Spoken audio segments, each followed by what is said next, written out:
Now, how hungry are we? Matteo? Anna, very hungry. Every family must come to terms with its past. I'll show you. Just here, you've just broken it right there.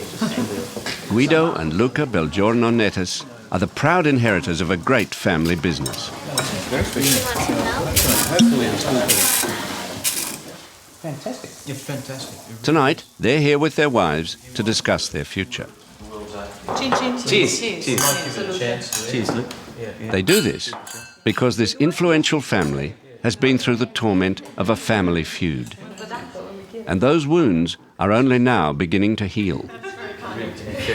It's just one of those things that happen. Something I wouldn't want to go through again and live through again. I think the company was unnecessarily damaged, the family was damaged by it.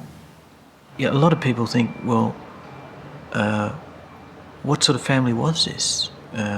You know, and then there's that myth of, you know, the Italian family. It's all sort of nice and close and bound together, you know, through blood, sweat and tears.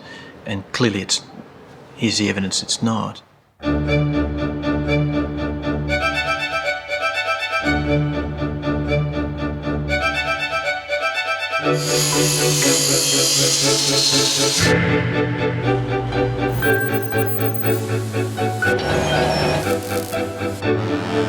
In half a century, the Belgiorno-Nettis family came from modest Italian roots to transform the Australian landscape.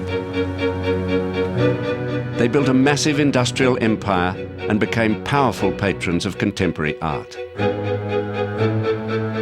They did it under the inspiration of their founder, Franco Belgiorno-Nettis. People like Franco Belgiorno-Nettis appear but once in your life, I suspect, because he's such an embodiment of enthusiasm, of energy, of vision, imagination, humour, and one quality above all, which was whatever can be done, will be done. He's an amazing doer.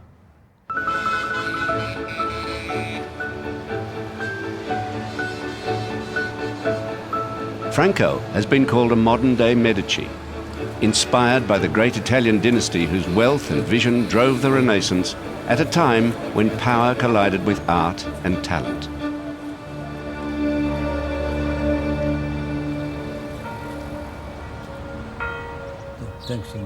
At 88, Franco is still the dynamic head of the family business. But he and his wife Amina are able to spend some months each year back in their native Italy. Those are the green ones, and this is the black one. They should be ripe already. Those are the ripe ones. These are ripe. They have a villa outside Florence, surrounded by olive groves. And each year they press their own oil to take back to Sydney. It's a far cry from Franco's roots in Italy's peasant south. Franco's lifelong desire to build things was sparked by his grandfather, a blacksmith. Probably I was 8 or 9 years of age. So the contact with the steel, with the fire, was that period. We didn't have very complicated shoes. Sometimes it was only sandals. I had to be very careful about the sparks. I still remember that. Franco's childhood was fractured by constant moves and a disrupted education. His father was a train driver at a time when steam locomotives were the dominant symbol of power and progress in a rural landscape. They were also a means of escape.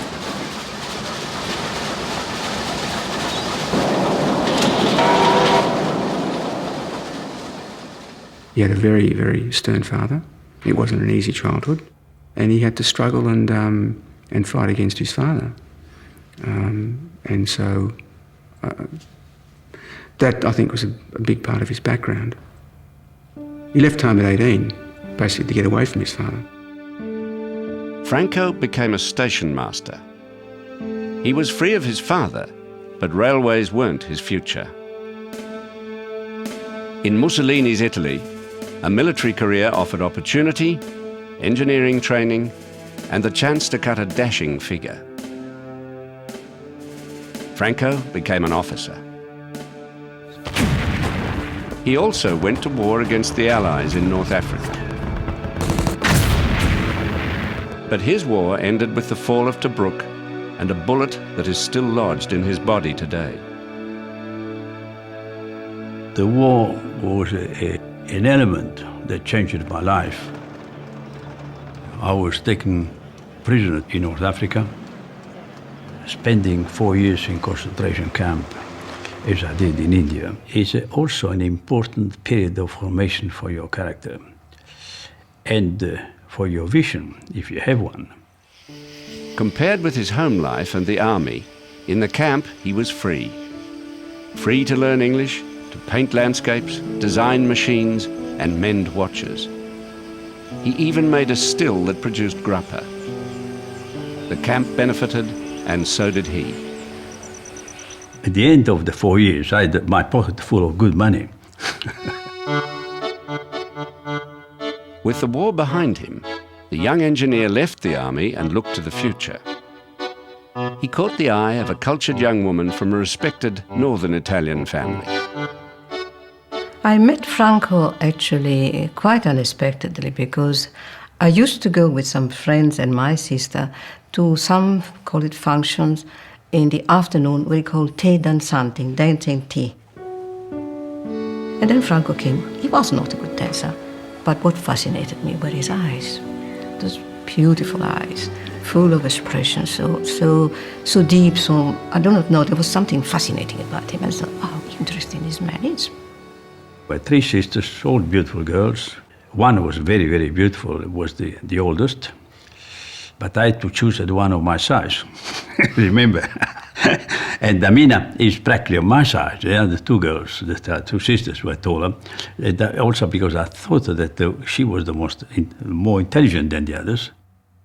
He invited me out, and then the more I was with him, I came to know him better, and I was absolutely fascinated with the personality. And when he asked me to marry him, which was only after 3 months we had met, I knew I would go to the end of the world with him, which I did, in fact. So it was no problem.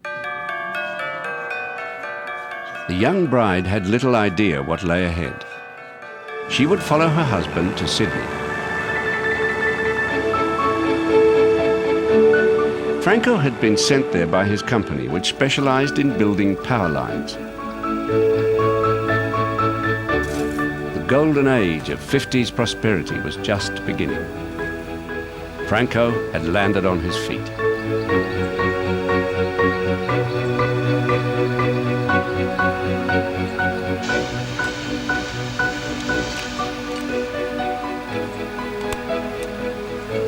Italy had lost the war.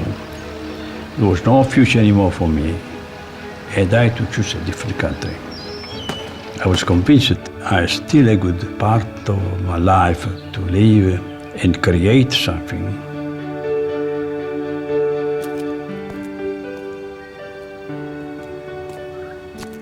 I didn't fall in love with Australia when I came first, no, definitely not. But strangely enough, it didn't really matter. I had my life. I knew how it was going to make my life the way I wanted it. I had my children. It was enough because, of course, they came one after the other. I really didn't have much time to think about it. While Amina was raising their 3 sons, Franco was hatching plans to start a business of his own. The idea of making a company in a new land where eventually you could build something according to your own vision had been a great temptation for me. I didn't have much background in company affairs. As a matter of fact, I hated the accountants. They will always tell you, you can't do that, you can't do that. And eventually you prove you could do it. And so, Transfield was born.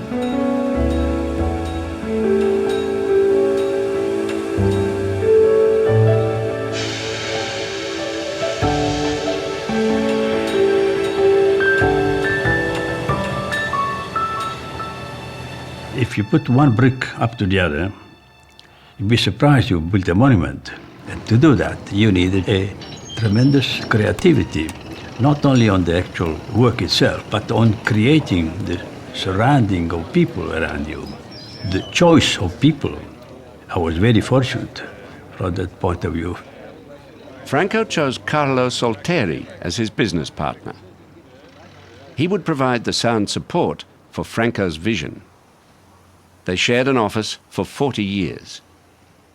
Gail de Gregori was their assistant. That was one of the things that really attracted me to the two of them. There was such a contrast. You know, Franco was small, he was entrepreneurial, inquiring, really entertaining. And then at the other end you'd have Mr. Solteri. He was tall, tolerant, and he was steady as she goes, you know, and we used to think, yes, it's okay. If he says it's okay, you know, it's all going to come out because he's done his homework. The company built everything, from bridges and transmission towers to office blocks and even planes. It was an Italian migrant triumph. And in the beginning, almost all of them were Italians, and male. Italian men, volatile, entertaining, they love life, they love women, they're passionate about what they do, and I think they believe they're the greatest lovers in the world. And they can make us believe it too. On the job, they're serious about what they do. They take risks in a way that perhaps others might not be prepared to do. Franco used to say, we don't gamble on horses or things like that, but we gamble with business. We take all our risks in the business arena.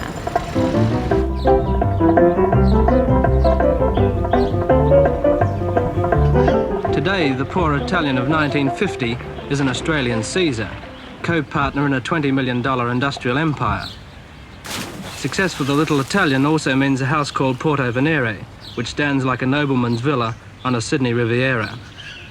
How much do you think that your personal success and drive has been due to determination to prove two things, that a new Australian is as good as an old one and a southern Italian is as good as a northern Italian? The fact of being a new Australian definitely is a determination. You must prove to be equal, at least equal to the old Australian.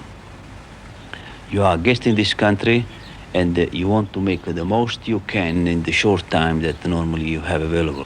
The second is a much deeper. South Italian have been surrounded by so many prejudices. I believe that South Italian could be just as good as North Italians. Historically speaking, been a gap that now has been completely overcome.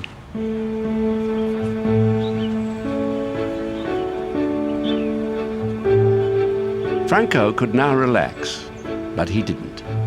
He worked 6 days a week, and on Sundays he drew the cultured and powerful to enjoy his success. Growing up in the midst of it all were Franco and Amina's 3 sons. Marco was the eldest, then Luca, and lastly Guido. These home movies on the harbour suggest an idyllic Australian childhood. And so it was. But it wasn't without its hardships. My father was driven to work around the house with his hands. I suppose weekends for us were pretty demanding in the sense that was made up of chores around the house, and my father would always wake us up earlier than we wanted to wake up, kick the door open and turn the lights on, sort of thing. We didn't have any friends come over on the weekends because nobody was clearly interested in building a retaining wall or digging, holes for plants or whatever. I think my dad really was somebody who was quite driven by leaving something there in posterity and doing it well. I mean, his great philosophy and his great statement that he would use regularly was, do what you are doing today properly and the future will look after itself. He has boundless energy. He's perennially inquisitive, which is a great quality. And I think that's what keeps you going, really. Looking for new projects, new ideas, being inspired by other events and people.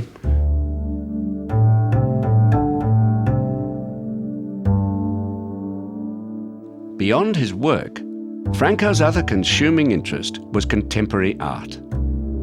In 1961, he launched the Transfield Art Prize. It became the most significant contemporary art award in Australia. It was a trifecta: a win for modern art, his company, and himself. In the corporate world, he was way ahead of his time.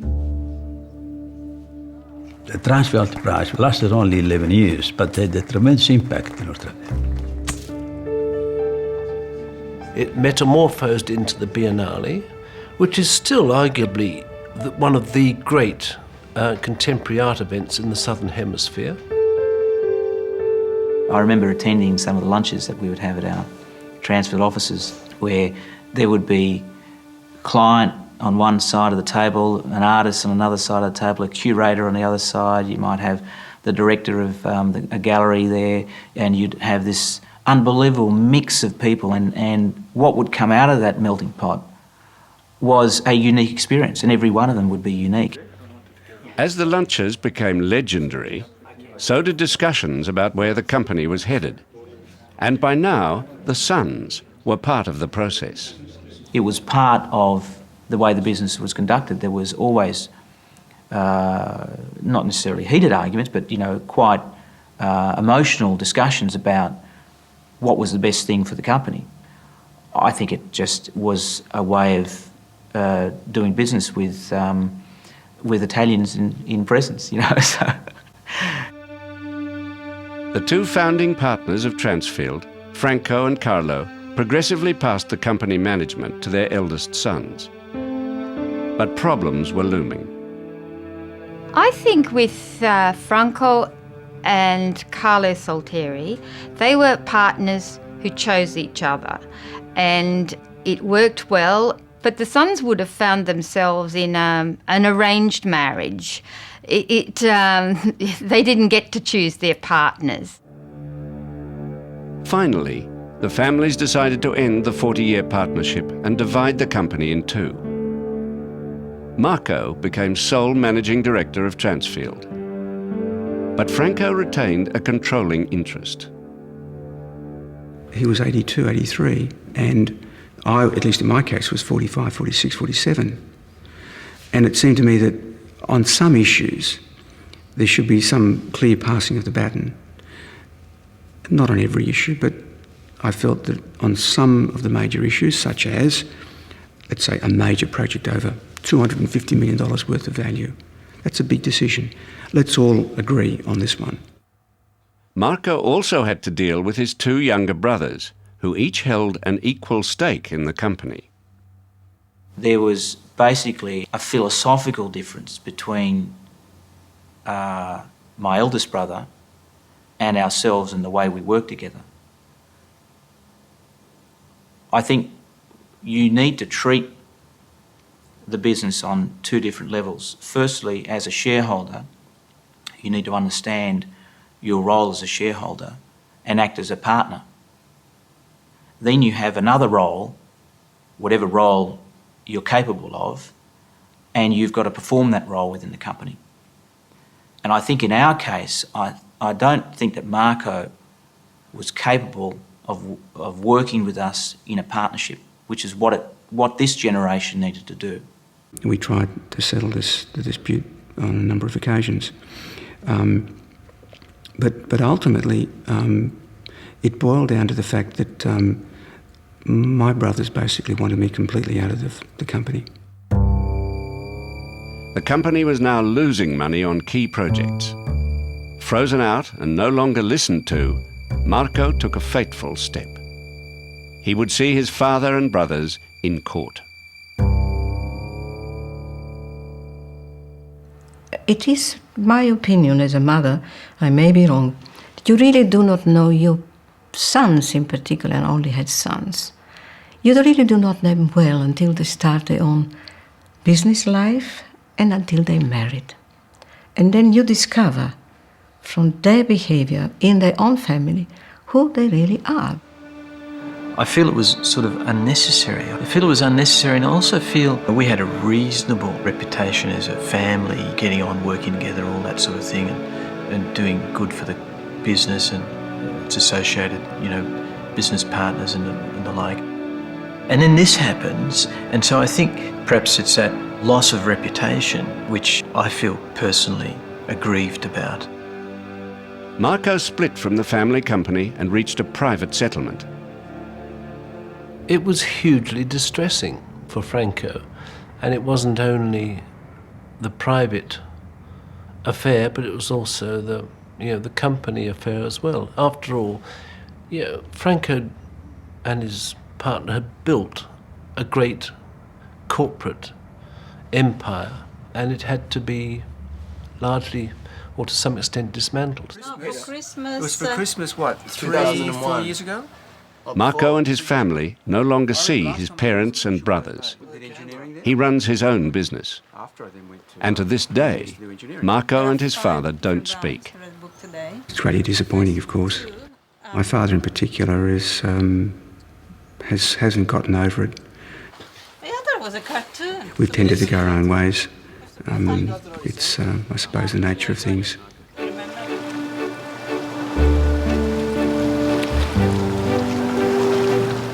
It may be something only the next generation can overcome. About 6 months ago, our two boys wanted to go and see their grandparents, so they rang them up.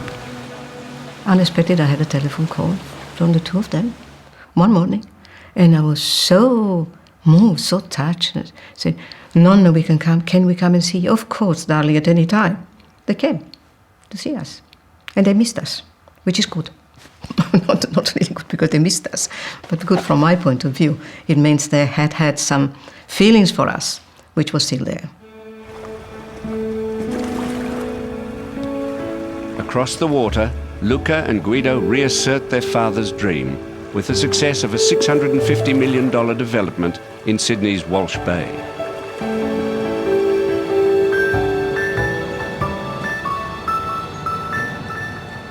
Under Franco, no Transfield development would be complete without a crowning piece of art. The question is, what next? And will Luca and Guido be as visionary as their father? When my father started the Biennale back in '73 with... Today, Luca looks after the Biennale, and Guido is chairman of the Australian Chamber Orchestra.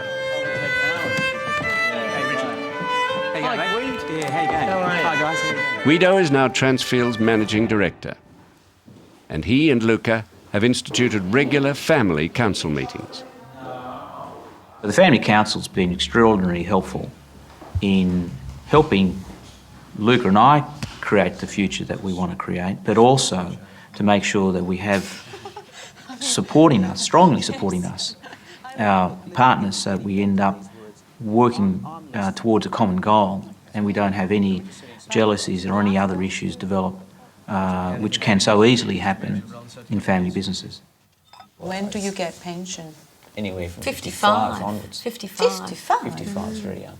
But I think it's really a matter of how the business is going, how the other generations are working. I mean, whether you can step back and actually allow the next generation to run and take a more advisory or a mentoring role, which is what I'd hope we would do when we get to that age. If our kids are interested in the business. One should even consider it as a benefit in our terms.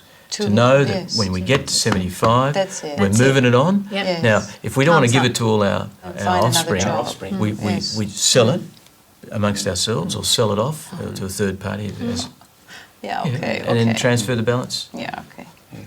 I'm very much relaxed and I wouldn't say happy and contented at the way they bring up their own children. All of them, the three of them, are very fond of their children and their families. And I feel that to me gives me a feeling of security for their future. Is there anybody supporting the arts? Because they're very few and far between. Well, I've reached the age almost 90, and I think that so far as the family is concerned, they have a very good pedestal. They've learned enough. Now, I think that I expect them to consolidate of the part they've already chosen themselves. I think that they are very confident, and I wish them well, that's it.